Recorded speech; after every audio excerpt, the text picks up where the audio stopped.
அனைவருக்கும் வணக்கம்.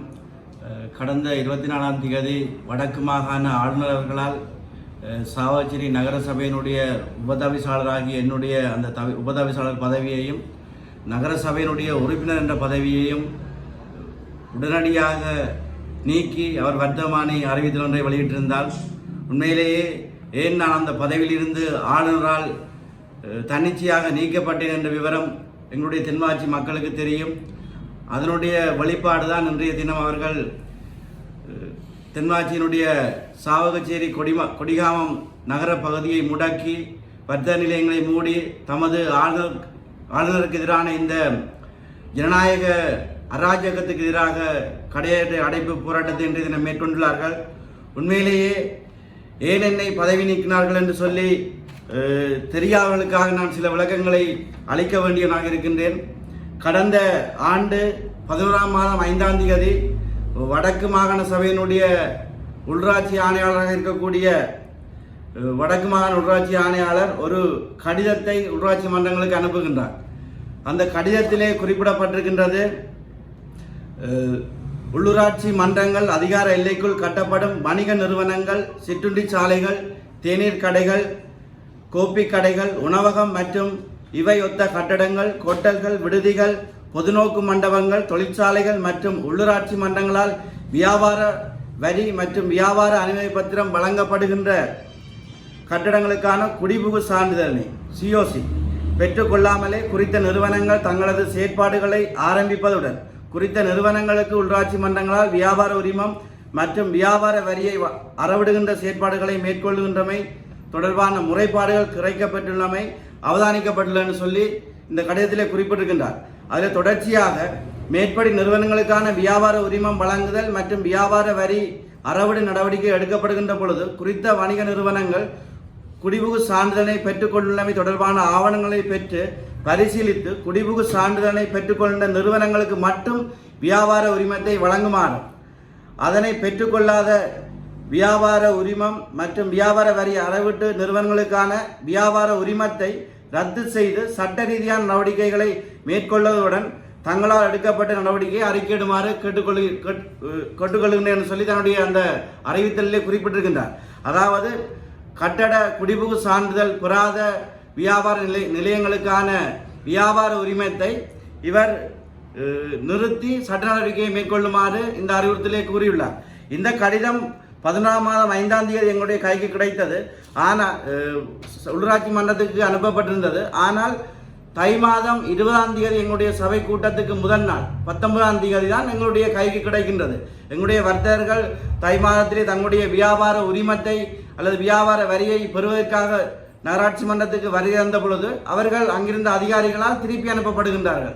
ஏனென்று காரணம் கேட்ட பொழுது வியாபார வரி அல்லது வியாபார உரிமம் வழங்குவதற்காக குடிபுகு சான்றிதழை சமர்ப்பிக்கின்ற பின்னர் தான் அவர்களுக்கான வியாபார உரிமம் வழங்கப்படும் என்று அறிவுறுத்தப்படுகின்றது. இது தொடர்பான முறைப்பாடுகள் இந்த வட்டாரத்தினுடைய உறுப்பினர் என்ற ரீதியிலும் உபதவிசாளர் என்ற ரீதியிலும் எனக்கு கிடைக்கப்படுகின்றது. அதை அடுத்து தான் நாங்கள் அப்போது இருந்த செயலாளர் இந்த 11ஆம் மாதம் வந்த கடிதத்தை எங்களுடைய சபைக்கோ அல்லது கௌரவ தவிசாளருக்கோ சமர்ப்பிக்கவில்லை. இதை அவர் ஏற்கனவே சமர்ப்பித்திருந்தால் இது தொடர்பாக நாங்கள் விவாதித்து ஒரு இறுதிக்கட்ட முடிவுக்கு வந்திருப்போம். அவ்வாறு இல்லாமல் இந்த கடிதத்தை வைத்துக்கொண்டு எங்களுடைய வர்த்தகர்களுக்கு வியாபார உரிமம் வழங்காமல் தடுக்கப்பட்டுக்கின்றது. ஆகவே அதை நான் வெளிப்படுத்தும் முகமாக இந்த நடவடிக்கையை நாங்கள் மேற்கொள்ள முடியாது, இதை ஏற்றுக்கொள்ள முடியாதுன்னு சொல்லி நான் சபையிலே கலைத்திருந்தேன். உண்மையாக இன்றைக்கு வரைக்கும் நகரசபை எல்லைக்குள்ளே 700 நகராட்சி மன்றத்தின் எல்லைக்குள்ளே 725 வர்த்தக நிலையங்கள், வியாபார வரி அல்லது வியாபார உரிமம் பெற வேண்டிய 725 வர்த்தக நிலையங்கள் உள்ளன. இவற்றிலே 148 வர்த்தக நிலையங்கள் நகராட்சி மன்றத்தினுடைய சொந்த கட்டடத்திலே இயங்கக்கூடிய வர்த்தக நிலையங்களாக இருக்கின்றன. இவற்றிலே நகராட்சி மன்றங்களிலே இயங்குகின்ற வர்த்தக நிலையங்களுக்கு COC அல்லது குடிபுகு சான்றிதழ் பார்க்கப்படாமல் அவர்களுக்கு வியாபார உரிமம் வழங்கப்படுகின்றது. நகராட்சி மன்றத்தினுடைய வர்த்தக நிலைய கட்டடங்களுக்கு COCயோ குடிபுகு சான்றிதழோ இல்லை. அதனையும் விட COC பெற்று வழங்கப்பட்ட இதுவரைக்கும் 5 வியாபார நிலையங்களுக்கு மட்டும்தான் COC பெற்று வியாபார உரிமம் வழங்கியிருக்கின்றார்கள். அதனையும் விட 41 வியாபார நிலையங்களுக்கு COC இல்லாமல் வியாபார உரிமம் வழங்கப்பட்டிருக்கின்றது. குறிப்பாக நாங்கள் இந்த 725 வர்த்தக நிலையங்களை பார்த்தோம் என்றால் 5 வர்த்தக நிலையத்தை தவிர இங்கே இருக்கக்கூடிய ஏனைய வர்த்தக நிலையங்களை இவருடைய கடிதத்தின் பிரகாரம் நாங்கள் நடவடிக்கை எடுக்க போனால் சாவகச்சேரி நகரில் இயங்கக்கூடிய ஏனைய 700க்கும் மேற்பட்ட வர்த்தக நிலையங்கள் இயங்க முடியாமல் முடக்கப்பட வேண்டிய அல்லது மூடப்பட வேண்டிய சூழ்நிலை ஏற்படும். ஆகவே இந்த விடயத்தை நான் சபையிலே வெளிப்படையாக இந்த மக்களுடைய பிரதிநிதியாக மக்களுடைய வாக்குகளால் தெரிவு செய்யப்பட்ட நான் அவர்களுடைய பிரச்சனை இந்த வர்த்தகர்களுடைய பிரச்சனை இந்த சபையிலே நான் கதைத்தேன் என்பதற்காக வடக்கு மாகாண ஆளுநராக இருக்கக்கூடிய வேதநாயகம் அவர்களால் 2016 2ஆம் மாதம் 13ஆம் தேதி இடப்பட்டு ஒரு வர்த்தமானி வெளியிடப்படுகின்றது. அந்த வர்த்தமானியின் பிரகாரம் எனக்கு விசாரணைக்காக அழைக்கப்படுகின்றது. நகரசபை கட்டளை சட்டம், நகர அபிவிருத்தி அதிகார சபை சட்டம் மற்றும் நகர அதிகார சபையின் அதிவிசேட வர்த்தமானி பத்திரிகை அந்த இலக்கத்தை போட்டு வெளியிடப்பட்ட ஒழுங்கு விதிகள் ஆகியவற்றின் ஏற்பாடுகளுக்கு அமைய நிர்வாக எல்லைக்குள் அமைக்கப்படுகின்ற கட்டட அமைப்புகள் மற்றும் ஆதனங்களில் மேற்கொள்ளப்படும் அபிவிருத்தி நடவடிக்கைகள் தொடர்பாக உரிய அனுமதிகள் பெறப்பட வேண்டும் எனவும் குறித்த ஒரு அபிவிருத்தியானது அங்கீகரிக்கப்பட்ட வரைபடத்திற்கு மற்றும் அபிவிருத்திக்கு அனுமதி பத்திரத்துக்கு இணங்குவதை உறுதிப்படுத்தியும் தொடர்புடைய அதிகார சபையிலிருந்து அமைவு சான்றிதழ் பெற்றுக்கொண்டமை உறுதிப்படுத்திய பின்னரே வணிக நிறுவனங்கள், சிற்றுண்டி சாலைகள், தேநீர் கடைகள், கோப்பி கடைகள் மற்றும் அதனை ஒத்த கட்டடங்கள், கொட்டல்கள், விடுதிகள், பொதுநோக்கு மண்டபங்கள், தொழிற்சாலைகள் வியாபார அனுமதி பத்திரங்கள் வழங்கும் தொழிற்சாலைகளுக்கு வியாபார அனுமதி பத்திரம் வழங்குமாறு வியாபார வரி அறவிடுமாறும் வடமாகாண உள்ளூராட்சி ஆணையாளரால் 5/11/2025 ஆண்டு திகதியில் உள்ளூராட்சி மன்றங்களுக்கு வழங்கப்பட்ட அறிவுறுத்தலை 20/1/2026 திகதியில் இடம்பெற்ற சபை கூட்டத்தில் உதாசீனம் செய்தமை தொடர்பாக விசாரிப்பதற்காக எனக்கு இந்த விசாரணை குழுவால் தனிநபர் விசாரணை குழுவால் அழைப்பு வந்தது. இந்த விசாரணை குழுவுக்கு நாங்கள் சமூகம் அளித்தோம். சட்டத்தரணி மதிப்புக்குரிய குருபரன் அவர்களோடு நான் இந்த விசாரணையை எதிர்நோக்கி இருந்தேன். இந்த விசாரணை 2 நாட்கள் இடம்பெற்றது. இந்த விசாரணையுடைய அறிக்கை இதுவரை எனது கைக்கு கிடைக்கவில்லை. நான் என்ன காரணத்துக்காக அந்த விசாரணையின் மூலம் என் மீது என்ன குற்றம் காணப்பட்டுள்ளது அல்லது என் மீது என்ன குற்றம் நிரூபிக்கப்பட்டது தொடர்பாக வடக்கு மாகாண ஆளுநராக இருக்கக்கூடிய இந்த அரசாங்கத்தின் அடிவரடியாக இங்கே செயற்படுத்தக்கூடிய வடமாகாண ஆளுநர் வேதநாயகத்தால் எனக்கு அந்த குற்றச்சாட்டு பத்திரம் அல்லது அந்த விசாரணை அறிக்கை இதுவரை வழங்கப்படவில்லை. இந்த மாகாணத்திலே அல்லது இந்த வடக்கிலே செய்ய வேண்டிய எத்தனையோ வேலைகள் இருக்க அவர் இன்றைக்கு சேர்க்கக்கூடிய வேலை என்னுடைய பதவியை என்னுடைய நகராட்சி மன்ற உறுப்பினர் என்ற பதவியை பறித்துள்ளமைதான் அவர் செய்துள்ள ஆக இந்த மாகாண சபை ஆளுநர் நியமிக்கப்பட்டதனுடைய அதிஉச்ச அதிகாரமாக அவர் பாவித்திருக்கின்றார். அவர் இந்த மாகாண சபையினுடைய அதிகாரங்கள் அல்லது உள்ளூராட்சி மன்றங்களுடைய அதிகாரங்கள் என்பதை தொடர்ந்து தெரிந்திருக்க வேண்டும். நாங்கள் இந்த வர்த்தகர்களுக்காக நாங்கள் இந்த மண்ணிலே இந்த மக்களுக்காக செயற்பட்டு கொடுக்கக்கூடிய நாங்கள் அவர் சொல்வதை போல இந்த உள்ளூராட்சி ஆணையாளருடைய சுற்றிருவன் சொல்வதை போல நாங்கள் நடவடிக்கை எடுத்தால் இங்கே இருக்கக்கூடிய 700 வரையான கடைகளை திறக்க முடியுமா? இன்றைக்கு இந்த வர்த்தக நிலையங்கள் மூடப்பட்டுள்ளதை போல்தான் தொடர்ச்சியாக வர்த்தக நிலையங்கள் மூடப்பட்டிருக்கும். அவருடைய அறிக்கையின்படி அவருடைய அறிவுறுத்தலின்படி நாங்கள் நடவடிக்கை எடுத்திருந்தால் இப்படித்தான் இந்த வர்த்தக நிலையங்கள் தொடர்ச்சியாக மூடப்பட்டிருக்கும். ஆகவே ஆளுநர் செய்ய வேண்டிய வேலைகள் எத்தனையோ இருக்கின்றன. அதை விடுத்து இன்றைக்கு நாங்கள் ஒன்றை இந்த இடத்திலே சொல்ல வேண்டும். இந்த நகராட்சி மன்றத்தால் நாங்கள் இந்த நகரசபைக்கு தெரிவு செய்யப்பட்ட பிற்பாடு நாங்கள் எத்தனையோ வேலைகள் செய்கின்றோம். கட்டட அனுமதிகள் வழங்கப்படுவதிலே காலதாமதங்கள் இருந்தது. நாங்கள் அதை சீர்படுத்தி கட்டட அனுமதிகளை ஒழுங்காக காலக்கிரமத்திலே வழங்குகின்ற செயற்பாடை வேகப்படுத்தியுள்ளோம்.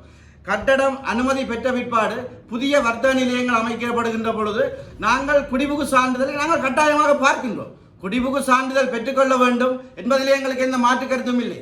ஆனால் எங்களுடைய நகர வர்த்தக நிலையங்களை பார்த்தீங்கன்னா தெரியும், 50 ஆண்டுகளுக்கு மேற்பட்ட வர்த்தக நிலையங்கள் இருக்கின்றது.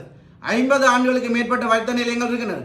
அவற்றுக்கு குடிபுகு சான்றிதழை பெற்றுக்கொள்ள முடியாது. சட்ட ரீதியாக அவற்றை இப்பொழுது பெற்றுக்கொள்ள முடியாது. ஆகவே அவற்றை பெற்றுக்கொண்டுதான் வியாபார உரிமத்தை வழங்க முடியும் என்று சொன்னால் இங்கே எந்த ஒரு வர்த்தக நிலையமும் இயங்க முடியாது. அதனை விட குறிப்பாக நகராட்சி மன்றத்தினுடைய நவீன சந்தை கட்டட தொகுதியை பார்த்தீர்கள் என்றால் அதிலே இருக்கக்கூடிய வர்த்தக நிலையங்களுக்கு குடிபுகு சான்றிதழ் இல்லை. ஏன் 2024 ஆண்டு நகரசபையினுடைய எல்டிஎஸ்பி நிதியிலே அமைக்கப்பட்ட நகரசபை சந்தைக்குள்ளே அமைக்கப்பட்ட அந்த கட்டடங்கள் பகிரங்க கேள்விகோரல் மூலம் வர்த்தகர்களுக்கு வழங்கப்பட்டிருக்கின்றன. ஆனால் அந்த வர்த்தக நிலையங்களுக்கு இன்றைய வரைக்கும் குடிபுகு சான்றிதழ் இல்லை. நான் இதை பகிரங்கமாக சொன்னால் அவர்கள் குடிபுகு சான்றிதழை பழைய திகதியிலே பெற்றுக்கொள்வதற்கான நடவடிக்கைகளை செய்யலாம். ஆனால் இன்றைய வரைக்கும் அதுக்கு குடிபுகு சான்றிதழ் இல்லாமல் தான் பகிரங்கமாக கேள்வி கோரப்பட்டு வழங்கப்பட்டது. அதனையும் விட இங்கே இருக்கின்ற அரசு நிறுவனங்களுடைய கட்டடங்கள் குடிபுகு சான்றிதழ் அல்லது உரிய அனுமதிகள் இல்லாமல் தான் புறப்படுகின்றன, அமைக்கப்படுகின்றன. ஏன் சாவகச்சேரியிலே நான் அந்த கூட்டத்திலே தெளிவாக கலைத்திருந்தேன். சாவகச்சேரியில் இருக்கக்கூடிய தம்புதோட்டம் இராணுவ முகாம் உரிய அனுமதி பெற்று அமைக்கப்பட்டது. அங்கே கட்டப்படுகின்ற கட்டடங்கள் உரிய அனுமதி பெற்று அமைக்கப்பட்டன. அல்லது சாவகச்சேரி இப்பொழுது சாவகச்சேரி போலீஸ் நிலையத்துடைய ஒரு போலீஸ் நிலைய கட்டடம் அண்மையிலே திறந்து வைக்கப்பட்டது. அது உரிய அனுமதி பெற்றா அமைக்கப்பட்டது. இதை சொல்ல முடியுமா? வடக்கு மாகாண ஆளுநரால இதை சொல்ல முடியுமா? இப்படியான கட்டடங்கள் எல்லாம் அல்லது ஆளுநர் இங்கே வடக்கிலே திறந்து வைக்கக்கூடிய கட்டடங்கள் உரிய அனுமதி பெற்று திறக்கப்பட்டன என்று ஆளுநரால் சொல்ல முடியுமா? இங்கே வேடிக்கையாக நாங்கள் இந்த சபைகளிலே வடக்கு மாகாணத்திலே நாங்கள் ஒரு வினைதரனோடு செயற்படுகின்ற சபைகளை முடக்குகின்ற செயற்பாடுத்தான் இந்த ஆளுநர் அரசாங்கத்தினுடைய அடிவடியாக இருந்து கொண்டு சரியோ இந்த ஆளுநர் அரசாங்கத்துடைய அடிவடியாக இருந்து கொண்டு வேலை செய்கின்றார். நாங்கள் இதற்கு மஞ்ச போவதில்லை. நாங்கள் பதவிகளுக்காக இங்கே நாங்கள் வரவில்லை. இந்த மக்களுக்காக இந்த மண்ணுக்காக சேவை செய்ய வேண்டும் என்பதற்காக நாங்கள் இங்கே இருக்கின்றோம். ஆகவே ஆளுநர் வேதநாயகம் போன்றவருடைய இந்த பதவி பறிப்புகளுக்கு நாங்கள் அஞ்ச போவதில்லை. நாங்கள் சட்ட ரீதியாக நீதிமன்றத்தை நாடுகின்றோம். நீதிமன்றத்தின் மீது எங்களுக்கு நம்பிக்கை இருக்கின்றது. ஆகவே நீதிமன்றம் உரிய தீர்வை பெற்றுத்தரும் என்ற நம்பிக்கை இருக்கின்றது. ஆகவே ஆளுநர் இதை ஒவ்வொரு உள்ளூராட்சி மன்றங்களுடைய பிரதிநிதிகளுடைய வாய்களை பூட்டுவதற்கான வேலையைத்தான் அவர் என் மூலமாக செய்ய பார்க்கின்றார். என் மீதாக எடுக்கப்பட்ட நடவடிக்கையானது ஒவ்வொரு உள்ளூராட்சி மன்ற உறுப்பினரும் வினைதரனாக செயற்படுகின்ற உறுப்பினர்களுடைய வாயை அடக்குவதற்காக அவருடைய வாயை பூட்டுவதற்கான செயற்பாடுகளைத்தான் இந்த ஆளுநர் வேதநாயகம் அவர் செய்ய பார்க்கின்றார். ஆகவே நாங்கள் இவ்வாறான செயற்பாடுகளுக்கு அஞ்ச போவதில்லை. ஆளுநருடைய இந்த அடாவடித்தனமான ஜனநாயக ஒரு குரலை நசுக்குகின்ற இப்படியான செயற்பாடுகளுக்கு நாங்கள் ஒருபோதும் அஞ்ச போவதில்லை. ஆகவே ஆளுநர் தன்னுடைய தவறை உணர்ந்து அந்த வர்த்தமானியை மீளப்பெற வேண்டும். அல்லது நாங்கள் இன்றைய தினம் நீதிமன்றத்திலே நாங்கள் இதற்கான நடவடிக்கைகளை முன்னெடுத்திருக்கின்றோம். நீதிமன்றம் மீது நாங்கள் நம்பிக்கை வைத்திருக்கின்றோம். ஆகவே நீதித்துறை மூலமாக இந்த ஆளுநருடைய அடாவடிகளுக்கு நாங்கள் முடிவு கட்டுவோம் என்று கூறிக்கொண்டு எனக்காக இன்றைய தினத்திலே வர்த்தக நிலையங்களை மூடி பூரண ஒத்துழைப்பை வழங்கிய சாவகச்சேரி வர்த்தகர்களுக்கும் நான் ஒவ்வொருவருக்கும் தனிப்பட்ட ரீதியில் நன்றி கூறிக்கொண்டு என்னோடு இந்த வேளையிலே கட்சி பேதங்கள் இன்றி ஆளுங்கட்சியினுடைய பாராளுமன்ற உறுப்பினர் கூட என்னிடம் பேசிக் கொண்டிருக்கின்றார்கள். ஒவ்வொரு பாராளுமன்ற உறுப்பினர்களும் என்னோடு பேசிக் கொண்டிருக்கின்றார்கள். ஆளுநருடைய அடாவடித்தனமான நடவடிக்கைகளை கட்சி பேதமின்றி அவர்கள் விமர்சிக்கின்றார்கள். ஏன் ஆளுங்கட்சியுடைய பாராளுமன்ற உறுப்பினர் பகிரங்கமாகவே விமர்சித்திருந்தார். ஆகவே அவ்வாறான நிலைமையிலே இவர்கள் இவ்வாறானவர்களை ஆளுநராக இந்த மண்ணிலே வைத்திருக்க வேண்டுமா என்பதை சிந்திக்க வேண்டும். ஆகவே இந்த நடவடிக்கைகளை இவ்வாறான நடவடிக்கை உடனடியாக நிறுத்த வேண்டும். இன்றைக்கு தென்மராட்சி முழுமையாக கொடிகாமம், சாவகச்சேரி, கைதடி போன்ற பகுதியில் இருக்கக்கூடிய மக்கள் தன்னார்வலாக இந்த வர்த்தகர்கள் தங்களுடைய கடைகளை பூட்டி பூரண ஒத்துழைப்பை வழங்கியதற்காக என்னுடைய நன்றியை கூறிக்கொண்டு எவ்வாறான அச்சுறுத்தல்கள் அடிபணிதர்கள் வந்தாலும் நாங்கள் ஒருபோதும் துவண்டு விட மாட்டோம். துணிச்சலாக இந்த மக்களுக்காக பணியாற்றுவோம். பதவிகள் இருந்தாலும் சரி, இல்லை விட்டாலும் சரி, எங்களுடைய மண்ணுக்காகவும் மக்களுக்காகவும் நாங்கள் பணியாற்றுவோம் என்று கூறிக்கொண்டு விடைபெறுகின்றேன். நன்றி.